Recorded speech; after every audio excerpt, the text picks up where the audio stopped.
ಈ ಸ್ವತ್ತಿಗಾಗಿ ಕರವೆಯಿಂದ ಬೃಹತ್ ಪ್ರತಿಭಟನೆ. ವಿಜಯಪುರ ಜಿಲ್ಲೆಯ ದೇವರಹಿಪ್ಪರಗಿ ಪಟ್ಟಣದ ಕೆಲ ವಾರ್ಡ್ ನಿವಾಸಿಗಳು ಹಲವು ವರ್ಷಗಳಿಂದ ತಮ್ಮ ಮನೆಯ ಬೇಡಿಕೆಯಾದ ಈ ಸ್ವತ್ತು ಅಂದ್ರೆ ಕಂಪ್ಯೂಟರ್ ಉತ್ತಾರಿಗಾಗಿ ಕರ್ನಾಟಕ ರಕ್ಷಣಾ ವೇದಿಕೆ ಪ್ರವೀಣ್ ಶೆಟ್ಟಿ ಬಣದ ಕಾರ್ಯಕರ್ತರು, ನಿವಾಸಿಗಳು ಹಾಗೂ ಶ್ರೀಗಳ ನೇತೃತ್ವದಲ್ಲಿ ಬೃಹತ್ ಪ್ರತಿಭಟನೆ ನಡೆಸಿ ಮನವಿ ಪತ್ರವನ್ನು ಸಲ್ಲಿಸಿದರು. ದೇವರಹಿಪ್ಪರಗಿ ಪಟ್ಟಣದ ಟಿಪ್ಪು ವೃತ್ತದಿಂದ ಮೊಹರೆ ವೃತ್ತ, ಅಂಬೇಡ್ಕರ್ ವೃತ್ತದ ಮಾರ್ಗವಾಗಿ ಪಟ್ಟಣದ ಪಂಚಾಯಿತಿ ಮುಂದೆ ಕರವೇ ಹಾಗೂ ಶ್ರೀಗಳ ನೇತೃತ್ವದಲ್ಲಿ ಬೃಹತ್ ಪ್ರತಿಭಟನೆ ನಡೆಸಿ ತಹಸೀಲ್ದಾರ್ ಪ್ರಕಾಶ್ ಶಿಂದಗಿ ಅವರಿಗೆ ಮನವಿ ಪತ್ರ ಸಲ್ಲಿಸಿ ಪಟ್ಟಣದ ಕೆಲ ವಾರ್ಡ್ ನಂಬರ್ 5, 8, 12, 16, 17 ನಿವಾಸಿಗಳು ಹಲವು ವರ್ಷಗಳಿಂದ ಸಾವಿರಾರು ಕುಟುಂಬಗಳು ಮನೆ ಕಟ್ಟಿಸಿ ವಾಸವಾಗಿದ್ದಾರೆ.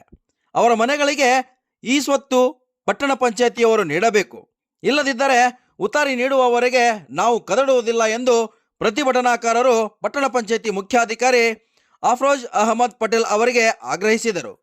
ಪ್ರತಿಭಟನಾ ಸ್ಥಳಕ್ಕೆ ಆಗಮಿಸಿದ ತಹಸೀಲ್ದಾರ್ ಪ್ರಕಾಶ್ ಸಿಂದಗಿ ಅವರು ಮನವಿ ಪತ್ರ ಸ್ವೀಕರಿಸಿ ಈಗಾಗಲೇ ಪಟ್ಟಣ ಪಂಚಾಯಿತಿ ಹಾಗೂ ಕಂದಾಯ ಇಲಾಖೆಯಿಂದ ಸರ್ಕಾರಕ್ಕೆ ಪತ್ರ ಬರೆದು ಹಕ್ಕುಪತ್ರ ಹಾಗೂ ಈ ಸ್ವತ್ತಿನ ತಾಂತ್ರಿಕ ಸಮಸ್ಯೆಯ ಕುರಿತು ಜಿಲ್ಲಾಧಿಕಾರಿಗಳಿಗೂ ಹಾಗೂ ಸರ್ಕಾರಕ್ಕೆ ಮಾಹಿತಿ ಒದಗಿಸಲಾಗಿದೆ. ಸರ್ಕಾರದಿಂದ ಸುತ್ತೋಲೆ ಬಂದ ಮೇಲೆ ಆದಷ್ಟು ಬೇಗ ನಿವಾಸಿಗಳಿಗೆ ನ್ಯಾಯ ಒದಗಿಸುವ ಕೆಲಸ ಮಾಡಲಾಗುವುದು ಎಂದು ಭರವಸೆ ನೀಡಿದ ಕಾರಣ ಪ್ರತಿಭಟನೆ ಹಿಂಪಡೆಯಲಾಯಿತು. ಪರದೇಶಿ ಮಠದ ಪರಮ ಪೂಜ್ಯ ಶ್ರೀ ಶಿವಯೋಗಿ ಮಹಾಸ್ವಾಮೀಜಿಗಳ ಕರವೇ ಜಿಲ್ಲಾಧ್ಯಕ್ಷ ಶ್ರೀಶೈಲ್ ಮುಳಜಿ, ರಾಜ್ಯ ಉಪಾಧ್ಯಕ್ಷ ಬಸವರಾಜ್ ತಾಳಿಕೋಟಿ, ತಾಲೂಕಾ ಅಧ್ಯಕ್ಷ ರಹೀಮಾನ್ ಕನಕಲ್ ಅವರು ಮಾತನಾಡಿದರು. ಈ ಸಂದರ್ಭದಲ್ಲಿ ಪಟ್ಟಣದ ಪ್ರಮುಖರು, ಮಹಿಳೆಯರು ಹಾಗೂ ಕರವೇ ಕಾರ್ಯಕರ್ತರು ಭಾಗವಹಿಸಿದರು. Vajraksha news report, Mehboob Guntakal, Devarahipparagi.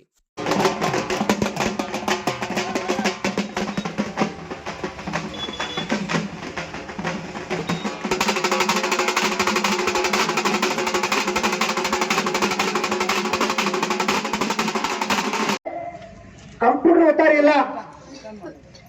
ಈಗಾಗಲೇ ನಮ್ಮ ತಾಲೂಕು ಅಧ್ಯಕ್ಷರಂತ ರೇಮಣ್ಣರು ಪಟ್ಟಣ ಪಂಚಾಯತಿಯ ಮುಖ್ಯಾಧಿಕಾರಿಗಳಿಗಾಗಿರ್ಬೋದು, ಈ ತಾಲೂಕಿನ ದಂಡಾಧಿಕಾರಿಗಳಿಗಾಗಿರ್ಬೋದು ಮನವಿ ಮಾಡ್ಕೊಂಡಾರ. ಏನ್ ಮನವಿ ಮಾಡ್ಕೊಂಡಾರಂದ್ರೆ, ಈ ಇರ್ತಕ್ಕಂಥ ವಾರ್ಡ್ಗಳಲ್ಲಿ ಈ ಸ್ವತ್ತು ಕಂಪ್ಯೂಟರ್ ಉತ್ತಾರ ಇಲ್ಲ, ಅದಕ್ಕೆ ದಯಮಾಡಿ ಮಾಡಿಕೊಡ್ರಿ ಅಂತೇಳಿ ನಮ್ಮ ರಕ್ಷಣಾ ವೇದಿಕೆ ತಾಲೂಕು ಅಧ್ಯಕ್ಷನ ರಹಿಮಾನರ ಮುಖಾಂತರ ನಾವು ಮನವಿಯನ್ನು ಮಾಡ್ಕೊಂಡಿದ್ದಾನ. ಎಷ್ಟು ಮನವಿ ಮಾಡ್ಕೊಂಡ್ರು ಮಾನ್ಯ ತಾಲೂಕು ದಂಡಾಧಿಕಾರಿಗಳಾಗಿರ್ಬೋದು, ಇಲ್ಲಿನ ಪಟ್ಟಣ ಪಂಚಾಯತಿ ಮುಖ್ಯಾಧಿಕಾರಿಗಳಾಗಿರ್ಬೋದು ಯಾವುದೇ ಗಮನ ಹರಿಸಿಲ್ಲ. ಅದಕ್ಕೆ ನಮ್ಮ ಮಾತಿಗೆ, ನಮ್ಮ ಮನವಿಗೆ ಚಾರಿ ಅಂದಿಲ್ಲ. ಅಂದ್ರ ಇದರ ಅರ್ಥ ಏನು? ಇಂಥವು ದೇವರಹಿಪ್ಪರಗಿಯಲ್ಲಿ ಬಹಳ ಲೆಟರ್ ಬರ್ತಿರ್ಬೋದು, ಬಹುತೇಕ ಯಾರ್ಯಾರೇ ಕೊಡ್ತಿರ್ಬೋದು. ಬರ್ತಾವ, ದೋಡ್ತೇವೆ, ಕಸದ ಡಬ್ಬಿ ಒಗಿತೇವೆ ಅಂತ ಅವ್ರ ಭಾವನೆಗಳಾಗ್ಯಾವ. ಬರ್ತಾವ, ಇಂಥವು ಬರ್ತಾವ, ನೋಡ್ತೇವೆ, ಕಸದ ಡಬ್ಬಿ ಒಗಿತೇವೆ ಅಂತ ಹೇಳ್ಯಾರ. ಆದ್ರೆ ಅವ್ರ ಮುಖ್ಯಾಧಿಕಾರಿಗಳಿಗೆ ನಾನು ಏನೇ ಘಂಟಾಘೋಷ ಹೇಳ್ತೀನಂದ್ರೆ, ನೀವು ಯಾವ್ದಾದ್ರು ಲೆಟರ್ಗಳು ತಗೊಂಡು ಒಗಿದಿರ್ಬೋದು, ಇಲ್ಲ ಅಂತ ಹೇಳಕತ್ತಿಲ್ಲ. ಆದ್ರೆ ಕರ್ನಾಟಕ ರಕ್ಷಣಾ ವೇದಿಕೆ ಏನಾದ್ರೂ ಲೆಟರ್ ನಿಮ್ ಕಸದ ಬಿದ್ದ ಸಿಕ್ತಂದ್ರ ಇವತ್ತು ನಿಮ್ಮ ಆಫೀಸಿಂದ ಹೊರ ಓಡಿಸುವ ಶಕ್ತಿ ಕರ್ನಾಟಕ ರಕ್ಷಣಾ ವೇದಿಕೆ ಕಾರ್ಯಕರ್ತರು.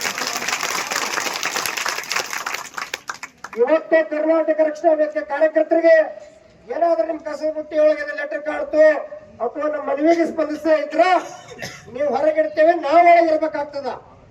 ಅದಕ್ಕೆ ತಮ್ಮ ಗಮನದಲ್ಲಿ ಇರ್ಬೇಕು. ನೀವೇನಾದ್ರೂ ನಿಮ್ಮ ಉಡಾಪಿ ಉತ್ತರ ಕೊಡ್ರಿ, ಏನು ಕೊಟ್ರಿ ಇಷ್ಟ ದಿನ. ಆದ್ರ ಇವತ್ತು ಈ ಸ್ವತ್ತು ಈ ವಾರ್ಡ್ಗಳಲ್ಲಿ ನಾವೇನು ಹೇಳೇವಲ್ಲ, ಈ ವಾರ್ಡ್ಗಳಲ್ಲಿ ಈ ಸ್ವತ್ತು ನೀವೇನಾದ್ರೂ ಲಿಖಿತ ರೂಪಕ ನಾವಿಲ್ಲೇ ಕುಂದಿರ್ತೇವೆ, ಎಷ್ಟೇ ಟೈಮ್ ಆಗಲಿ ನಮಗೆ ಒಂದು ಕಂಪ್ಯೂಟರ್ ಉತ್ತರ ಮಾಡಿ ನಮಗೆ ಚಾಲನೆ ಮಾಡುತ್ತವೆ ಇಲ್ಲಿ ಹೇಳೋಲ್ಲ ಅಂತ ನಾನು ಹೇಳ್ತಾ ಇದ್ದೀನಿ. ಒಂದು ಹೊಸನಗರದಲ್ಲಿ ಬರುವಂತಹ ವಾರ್ಡ್ ನಂಬರ್ 5, 8, 12, 16 ಮತ್ತು 17 ವಾರ್ಡ್ಗಳ ಈ ಸ್ವತ್ತು ಪಂಚಾಯತಿಯ ಉತ್ತಾರಿಯನ್ನ, ಕಂಪ್ಯೂಟರ್ ಉತ್ತಾರಿಯನ್ನ ನೀಡದೇ ಇರುವುದರಿಂದ ಇವತ್ತು ಏನೆಲ್ಲ ಪರಿಸ್ಥಿತಿಗಳನ್ನ ಅನುಭವಿಸಬೇಕಾದಂತಹದ್ದನ್ನ ಅನುಭವಿಸಿ ಸುಮಾರು 100 ವರ್ಷಗಳಿಂದ ಅಲ್ಲಿ ನೆಲೆಯನ್ನ ನೀಡಿಕೊಂಡು ಬಂದು ಸಾಕಷ್ಟು ಕಷ್ಟದ ಪರಿಸ್ಥಿತಿ ಒಳಗ ಸಾಕಷ್ಟು ಬಾರಿ ಮನವಿಯನ್ನು ಕೊಟ್ಟು ಕೂಡ ಆ ಮನವಿಗೆ ಸ್ಪಂದನೆ ಸಿಗದೇ ಇರೋದ್ರಿಂದ ಇವತ್ತು ಕರ್ನಾಟಕ ರಕ್ಷಣಾ ವೇದಿಕೆಯ ಒಂದು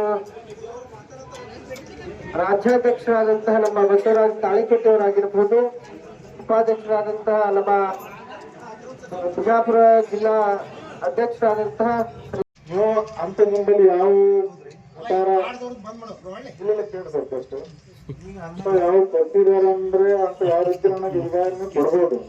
ನಾ ಅದು ಇಮಿಡಿಯೇಟ್ಲಿ ನಾ ಆಕ್ಷನ್ ತಗೋತೀನಿ. ಆಕ್ಚುಲಿ ಏನಂದ್ರೆ ಈಗ ವಾರ್ಡ್ ನಂಬರ್ 16ದಾಗ 303 ಮನೆಗಳು ಮತ್ತು ಎಕ್ಸಿಂಗ್ ನಾವು ಸರಿ ಪ್ರಕಾರ 303 ಎಕ್ಸಿಂಗ್ ಬಿದ್ದಿರ್ಬೋದು.